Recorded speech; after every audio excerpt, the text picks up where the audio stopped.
கர்த்தர் நல்லவர், அவர் கிருபை என்றும் உள்ளது. இந்த நாளில் ஒரு புதிய கிருபைகளோடு கூட உங்களை சந்திப்பாராக.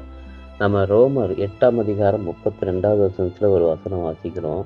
தம்முடைய சொந்த குமாரண்டு பாராமல் நம்ம எல்லாருக்காகவும் அவரை ஒப்பு கொடுத்தவர், அவரோடு கூட மற்ற எல்லாவற்றையும் நமக்கு அருளாதிருப்பது எப்படி என்று சொல்லி வேதத்திலே வாசிக்கிறோம். அகில உலகத்தை படைத்த ஆண்டவருடைய பிள்ளைகளாக நீங்கள் மாறும் பொழுது, அந்த ஆண்டவர் உங்களோடு கூட இருக்கும்போது, உங்கள் வீட்டுக்குள்ளே இருக்கும்போது, உங்கள் உள்ளத்தில் இருக்கும்போது, இந்த உலகத்தின் காரியத்தை குறித்து நீங்கள் ஒன்றுக்கும் கவலைப்படவே வேண்டாம் என்று ஆண்டவர் சொல்கிறார். அவர் என்ன சொல்கிறார்? தன்னுடைய சொந்த குமாரனையே நமக்காக கொடுத்த ஒரு தெய்வம் இந்த உலகத்தினுடைய தேவைகள் அற்பமான ஒரு காரியத்தை குறித்து நம்ம கவலைப்பட வேண்டிய அவசியமே இல்லை.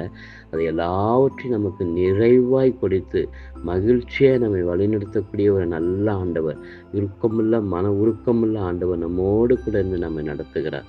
அப்படிப்பட்ட ஒரு நல்ல கிருபைகளை கொடுத்து, அப்படிப்பட்ட நல்ல ஈவுகளை கொடுத்து, நன்மைகளை கொடுத்து உங்களை திருப்திப்படுத்தி சமாதானத்தோடு இந்த நாளில் உங்களை வழி நடத்துவார். அதனால் நீங்கள் ஒன்றுக்கும் கவலைப்படாதபடி அவரிடத்துல எல்லாவற்றையும் சொல்லுங்க. அவர் உங்களை எல்லாவற்றையும் பார்த்து கொள்வார். தன்னுடைய சொந்த குமாரனையே நமக்காக கொடுத்தவர் இந்த உலகத்தின் தேவைகளை சரியாக நமக்கு நிவர்த்தி செய்து கொடுத்து வழிநடத்த வல்லமை உள்ளவராக இருக்கிறார். அதனால் தொடர்ந்து நம்பிக்கை வைத்து அவரோடு கூட இணைந்து செவிங்க.